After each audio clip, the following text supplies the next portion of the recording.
Entenda agora o que rolou aqui no pregão do dia 16. Por que que encontrei uma resistência e por que que ela não ia se romper e eu poderia vender nessa resistência e ficar tranquilo. Vou te mostrar agora. Primeiro dado macroeconômico. Vamos unir isso com o gráfico. Olha só, no dia 16 de dezembro desse mês, que dezembro é óbvio, redundante, tivemos aí um aumento na empregabilidade maior do que o esperado, certo? Significou uma elevação para o dólar, porque também sobrou dólar, mais emprego, melhor para a economia dos Estados Unidos, tá?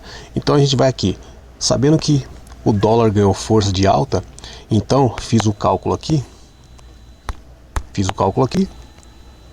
na calculadora, tá?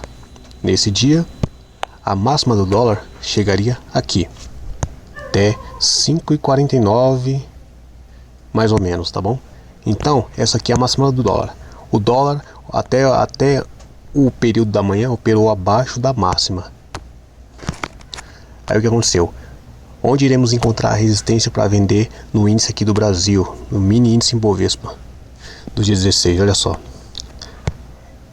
Olha só. Abertura, queda. Aí quando saíram aqueles dados, aquele horário, já eram mais de 10h30, tivemos aqui o suporte.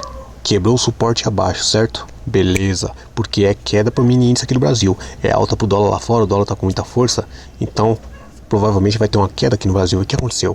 Quando ele caiu, esse fundo aqui virou, que era suporte, virou resistência. De fato, literalmente virou a resistência. Não é só análise gráfica. A análise gráfica tem que ser unida com algum dado macroeconômico. Não é questão somente de olhar para a boleta, olhar para tape range, não quer dizer só isso, tá?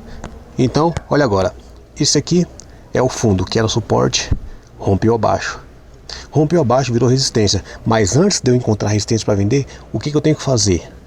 Antes de eu vender na resistência, eu tenho que achar uma venda abaixo da resistência, beleza? E agora eu vou para o M1. Aí aqui no M1, eu marquei. Eu vendi nesse dia. Só que esse gráfico venceu e eu troquei agora. Então, olha aqui. Aqui é o fundo, que era suporte, rompeu abaixo, certo? E quando rompeu abaixo, tem que dar uma venda em algum lugar aqui abaixo. Você tem que identificar a venda, como identifiquei.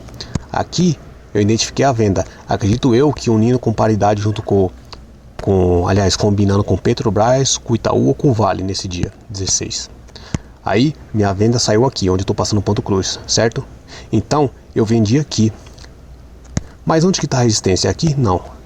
A resistência está aqui. Mas como eu falei, é importante identificar a venda antes da resistência. Então eu vendi aqui. A minha venda executou aqui, onde eu passo ponto cruz. Daqui para a resistência, olha quanto tinha. 140 pontos. Eu vendi aqui. E olha aqui. 455 pontos acima, mais ou menos. Eu deixei o meu stop para 800 pontos. Eu poderia ter esperado ele vir até a resistência e vender, certo? Mas não esperei, vendi aqui mesmo. Mas o que eu quero te mostrar aqui é o seguinte, que quando se rompe o fundo e você quer vender em uma resistência e você já identificou com a sua análise que é um dia de baixa, se ele rompeu o fundo, primeiro você identifica uma venda antes da resistência, para aí você vender na resistência, que é mais seguro. Você nunca vende sem identificar uma venda abaixo da resistência. O que eu quero dizer novamente?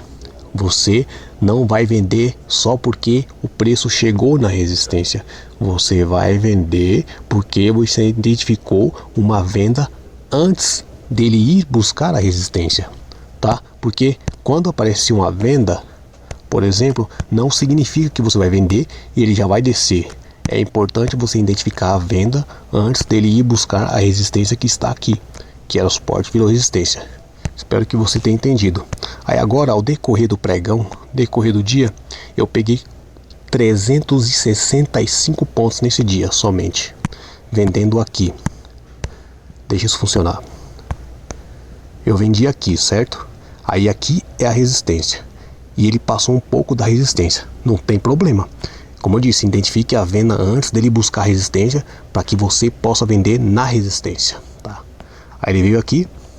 Como minha venda foi aqui, onde está o ponto cruz aqui, nesse retângulo também, depois que ele buscou essa abertura de margem subindo um pouco da minha resistência, que não tem problema. Se você identificou a venda, você pode abrir margem. Você tem que fazer a análise correta, como eu disse aqui, da forma que eu fiz. Isso é uma das formas que eu opero. Eu observo macroeconomia e microeconomia. Não adianta operar olhando tape reading somente, que isso é baboseira. Tape reading funciona, mas com micro e macro. Não adianta somente tape reading ou somente análise gráfica. Tem que unir com macro e microeconomia. A verdade é essa. Então, venda no retângulo, subiu um pouco da resistência. Depois de eu ter identificado a venda antes dele buscar resistência, peguei 365 pontos, como eu disse. Olha até onde eu vim. Mais ou menos aqui, tá vendo? Mas olha até onde ele desceu, até o decorrer do dia. Como eu disse, era dia de venda, mais de 800 pontos. Pode-se dizer aí que foi 1.500 pontos mais ou menos. Você pode observar uma coisa aqui.